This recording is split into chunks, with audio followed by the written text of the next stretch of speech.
Hey everyone, I would like to introduce my brand new console. Introducing the SEB system, an insane piece of equipment that will put your PC and PS5 to complete shame. Now, I know what you're saying. Oh, that looks like a toaster!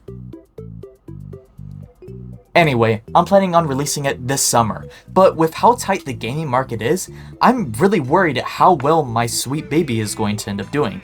And yes, this is my baby. Here are the ultrasounds. Checkmate, liberals. I'm like, hey, what's up? Since your pretty eyes, soon as you came in the door, I just wanna chill, got me sick across the road. Married to the mommy, introduced her to my stove. Showed her how to whip and now she with me super low. She my child queen, let her in the mango. We be counting up, watch our party bands go. We just had to go, talking back to Lambos. Something love with the money, I ain't never letting go. And I ain't hard with my baby.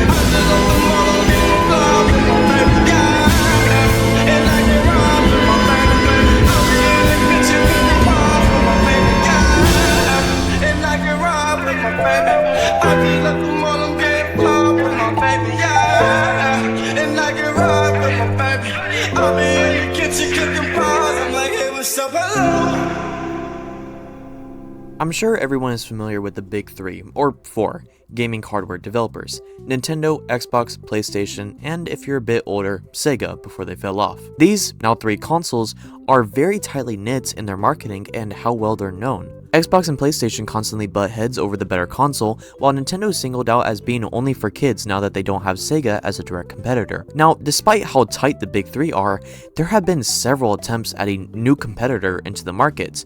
But what did the big three do right that these other consoles failed at?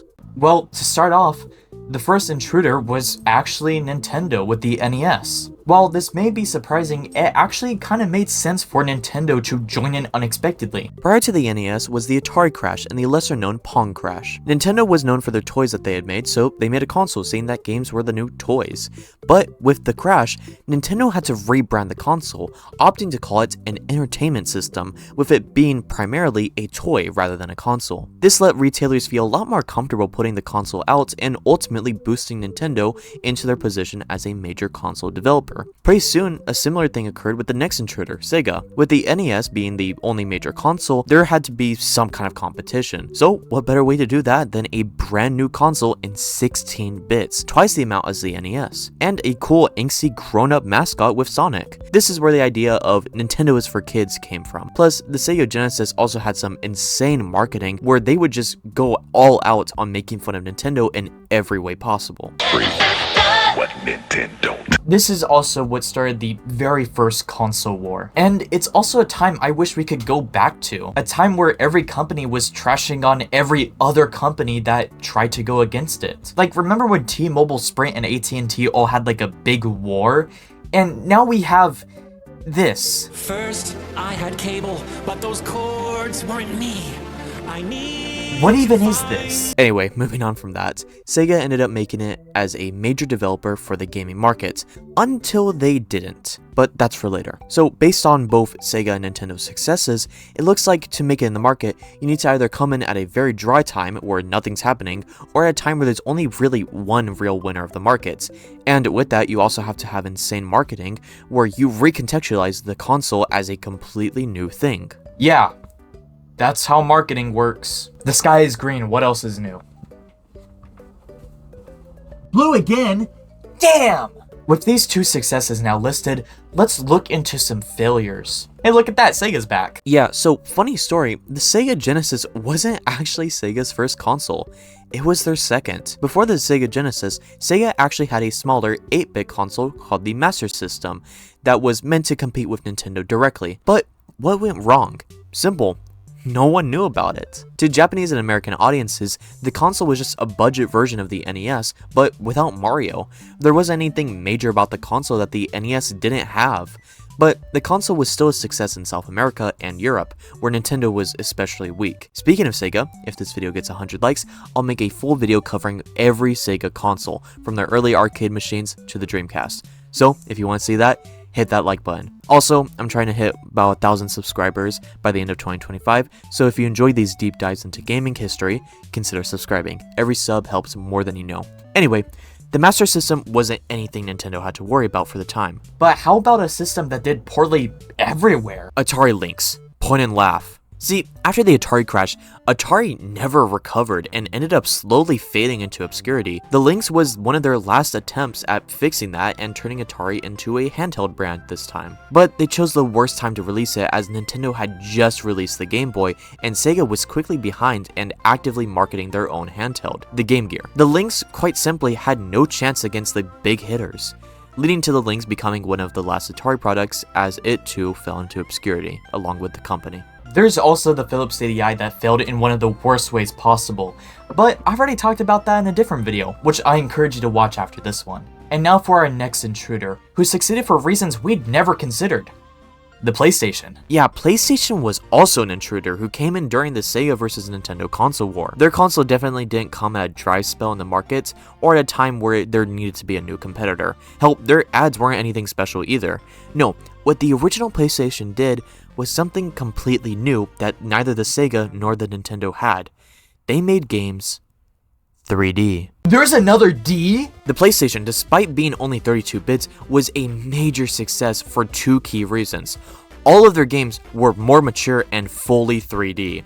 Yes, consoles had pseudo 3D graphics before, but the PlayStation was the first to truly be 3D.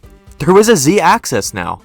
The Industrial Revolution is back! This aspect alone, plus the fact that Sony, the parent company of PlayStation, was already widely known for electronics, allowed for the PlayStation to succeed. Okay, so to be successful, you need to be a known company with trust, optionally come in at a dry period or a point where there needs to be a new competitor, your console needs to be completely new in concept, or the marketing has to make it seem like it's completely unique. Now, with all this said, how did the Apple Pippin fail? The Apple Pippin. To all of you Apple fans, I bet you didn't even know this existed. This was Apple's first attempt at joining the market, and it's also why I made this video.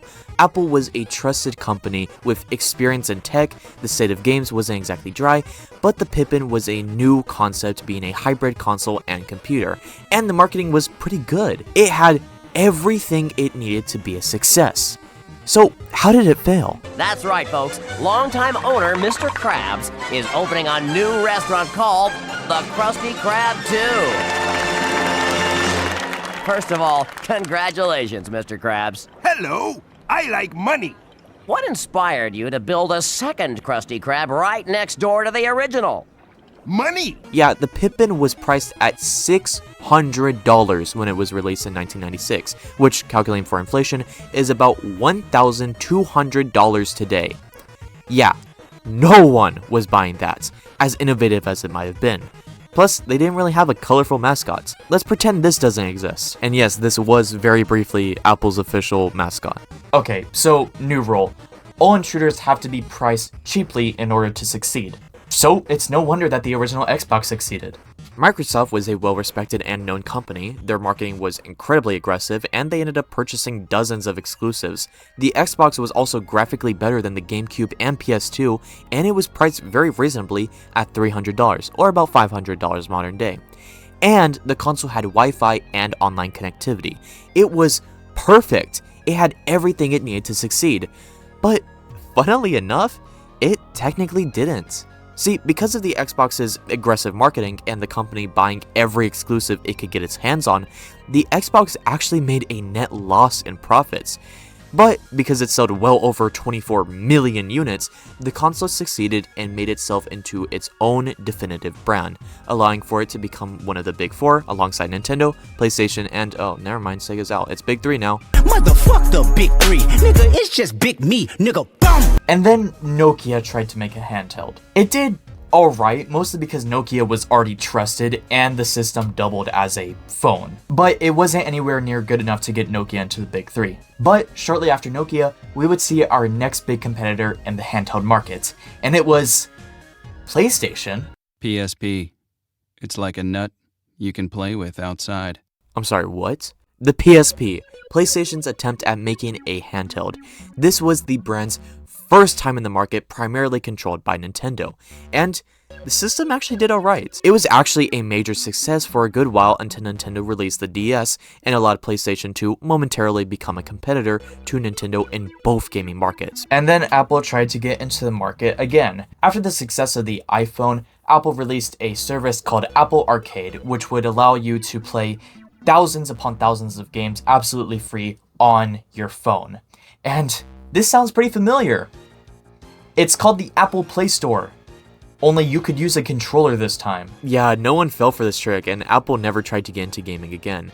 But you know who did? Google Android. Get this, this is the exact same thing. Truly innovative ideas. But this failure didn't stop Google, as we'd see them pop up later on. Next up was OnLive, a name I'm sure many of us haven't heard in years. It was the first cloud gaming service that allowed you to play games from just about anywhere and let players play games on the next level of consoles on just their PCs or mobile devices.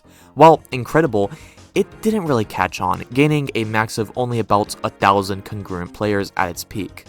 But the idea was definitely there for something big, something that Google was very interested in. And from there, not many companies tried to get into the gaming market. After the failure of Apple, Android, and Google, everyone quickly realized just how tight the gaming market was. Sure, a few cloud gaming services managed to get their way in, but they quickly fizzled out before becoming anything big. Mad Catz, Amazon Fire, Google Stadia, Nvidia Shield, Steam Link, Google Stadia. Google Stadia, a subscription-based service that allowed cloud gaming from anywhere. It was a fully realized and somewhat successful version of OnLive, now developed entirely, kinda, by Google. And it had everything it needed to be successful. It was made by Google, it was cheap, the marketing was good, the system was unique. So how did it fail? Well, it didn't. People just stopped caring. The console market was just so tightly knit that no one could really intrude anymore. Google just simply stood no chance against the big three. And shortly after, VR was introduced to the masses and was decently successful for those who could afford it.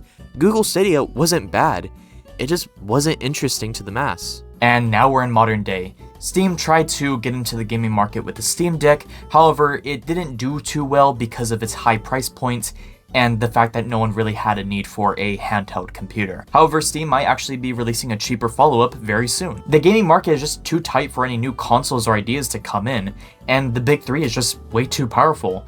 But I think that's okay, because most new unique ideas actually get picked up by some of the big three and eventually integrated into their new console. VR got picked up by PlayStation and is now a major part of the PS4 and PS5. The Nintendo Switch might also develop a fully VR version for the Nintendo Switch too. Xbox has been experimenting with cloud gaming with Game Pass. Steam has been doing something similar with working on other devices that could run Steam on more than just your PC. So the future of gaming seems relatively bright and still innovative. But only time will tell. Hell, maybe we could see the return of Google Stadia too. And that's the video. Just as a reminder, if this console gets 100 likes, I will make a video covering the entirety of Sega, from their early arcade cabinets to eventually the failure that was the Dreamcast. So, if you want to see that, make sure to hit that like button. Also, while you're there, consider subscribing. I make a lot of content just like this, so if you really like this video, you're definitely gonna love what I have next. Also, I'm trying to get to 1,000 subscribers by the end of 2025, so everything helps. With that said, I've been Seb, thank you for watching, and have a great rest of your week. Bye!